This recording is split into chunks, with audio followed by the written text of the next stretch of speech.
Imagine que, há quase 1000 anos, um homem santo tenha tido uma visão. Uma lista completa e ininterrupta de todos os papas da Igreja Católica Romana, do seu tempo até o fim dos tempos. O último nome dessa lista não seria apenas um nome, mas uma profecia apocalíptica. Petrus Romanus, ou Pedro Romano. Esta é a essência da profecia de São Malaquias, talvez a mais controversa e fascinante previsão papal da história.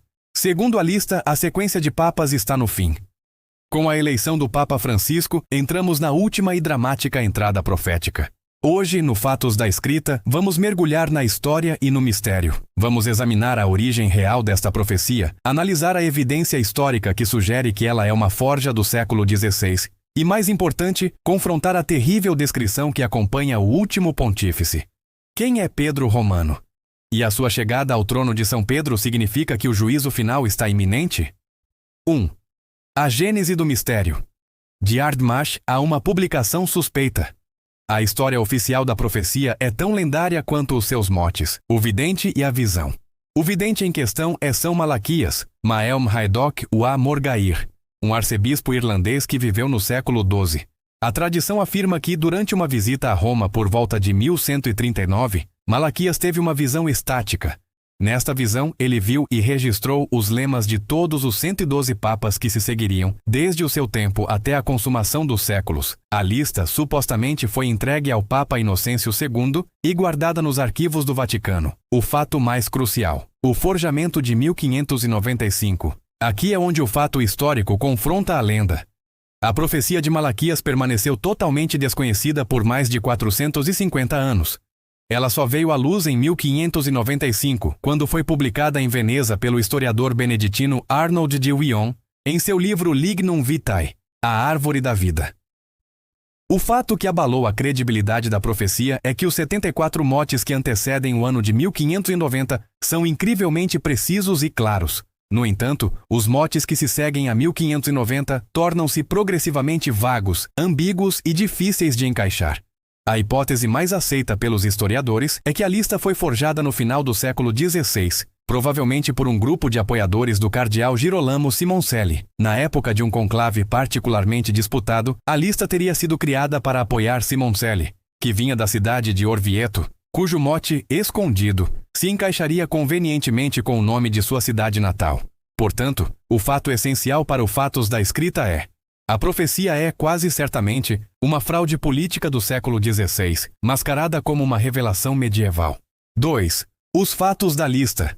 Motes e coincidências inexplicáveis. Apesar da forte evidência de fraude, a profecia manteve sua força por causa das coincidências impressionantes que ocorreram após a sua publicação em 1595. A lista contém 111 motes poéticos em latim, cada um destinado a descrever o Papa correspondente. Exemplos de acertos notáveis. Os motes posteriores a 1595, embora mais subjetivos, foram ajustados de forma fascinante a eventos e características papais. Pio VI, 1765-1799. Peregrinos apostólicos, peregrino apostólico.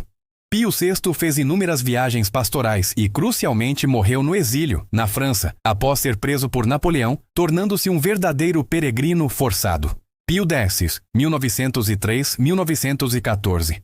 Ignis Ardens, fogo ardente. Este mote é ligado ao seu zelo incansável por reformas doutrinárias que foram revolucionárias para a época e à sua fama de grande santidade pessoal. João Paulo II, 1978-2005. De Laboris Solis, do Trabalho do Sol. Karol Wojtyła foi o único papa moderno a nascer em um dia de eclipse solar, maio de 1920, e seu pontificado de 26 anos foi marcado por uma jornada global, sendo frequentemente chamado de Papa Viajante. Bento XVI, 2005-2013. Glória Olivae, Glória da Oliveira. Este mote é frequentemente associado à Ordem de São Bento, os beneditinos, que tem uma ramificação chamada Olivetanos. A escolha do nome Bento, o fundador do monasticismo ocidental, é vista como um encaixe perfeito. A precisão destes motes mais recentes, que não poderiam ter sido previstos pelos forjadores do século XVI, é o que mantém a chama da profecia acesa para milhões de crentes. 3. O ponto de viragem. O penúltimo e o fim da contagem. A renúncia do Papa Bento XVI Em 2013, foi o evento que alçou a profecia de Malaquias do folclore à manchete global. Bento XVI, com seu mote Gloria Olivai, era o 1101º Papa da lista. Sua renúncia, a primeira em quase 600 anos, foi interpretada por crentes como o cumprimento literal de um presságio, pois ele se retirava para dar lugar ao pontífice final. A profecia de Malaquias não lista 112 motes, ela lista 111 motes, e então, após o Sintioses I, há uma única entrada final que é dramaticamente diferente. É um texto em prosa, não um mote poético. A lista de Malaquias, portanto, não prevê um próximo Papa comum. Ela prevê o fim da história da Igreja como a conhecemos. 4. Petrus Romanus, a visão apocalíptica final. O texto não fala de um governo comum, mas de uma perseguição e destruição final. In persecutione extrema S. R. E. Sedebit Petrus Romanus, qui passet ovis in multis tribulationibus, quibus transactis, civitas septicolis diruetur, et iudex tremendus iudicabit populum suum. A tradução deste texto, o Sintus Inos e segundo pontífice na contagem, o último, é o cerne do terror apocalíptico. Na perseguição extrema da Santa Igreja Romana, sentar-se-á Pedro Romano. O pontificado final será marcado por uma crise sem precedentes, que apacentará as ovelhas em muitas tribulações. O Papa final não governará em paz. Sua missão será guiar a Igreja através de um período de grande sofrimento, findas as quais a cidade das 7 colinas será destruída e o juiz tremendo julgará o seu povo. A conclusão não é a eleição de um novo Papa, mas sim a destruição de Roma, a cidade das 7 colinas, e a chegada do juízo final. Para os crentes na profecia, Pedro Romano não é apenas o último Papa, ele é o catalisador do Apocalipse. 5. O Papa Francisco e a Era Final, a especulação atual. Com a eleição do Papa Francisco, Jorge Mário Bergoglio, em 2013, o mundo se voltou para a profecia.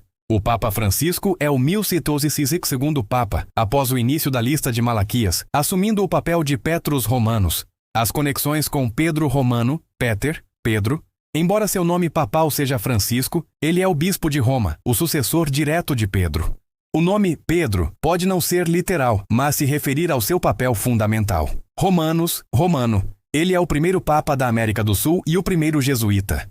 A ordem jesuíta sempre teve laços profundos e diretos com Roma. Além disso, seu foco em reformas e em trazer a Igreja de volta à sua missão essencial é interpretado por alguns como a reforma final, necessária para apacentar as ovelhas nos tempos difíceis. A perseguição extrema, ou persecutione extrema, não é mais interpretada apenas como martírio físico. Os analistas veem o pontificado de Francisco como um tempo de profunda crise e divisão interna, cisma ou apostasia na Igreja. A perseguição é espiritual e doutrinária, onde a fé é diluída e a Igreja parece desmoronar de dentro, preparando o cenário para a destruição final de sua forma terrena, a cidade das 7 colinas. Conclusão: forja histórica, verdade teológica. O fatos da escrita deve concluir com o reconhecimento de 2 fatos coexistentes. Fato histórico. Há evidências esmagadoras de que a profecia de São Malaquias é uma fraude do século XVI, criada para fins políticos. Fato teológico, espiritual. A lista, a partir do momento em que foi publicada, 1595, demonstra uma sequência de acertos que desafiam a mera coincidência, alimentando a crença de que, mesmo sendo forjada, a lista foi subsequentemente inspirada ou usada pela providência. A ascensão de Pedro Romano, o Papa Francisco na contagem, força o crente a confrontar a questão. Se a lista está certa e estamos no pontificado da perseguição extrema, não é o momento de discutir a autenticidade do texto, mas sim de se preparar para o juízo tremendo que o texto prevê. O verdadeiro poder de Pedro Romano reside em sua capacidade de nos forçar a olhar para o céu e nos perguntar: estamos prontos para o fim? Você acredita que a coincidência de Petrus Romanus é prova de profecia ou apenas um acaso histórico? Deixe seu comentário.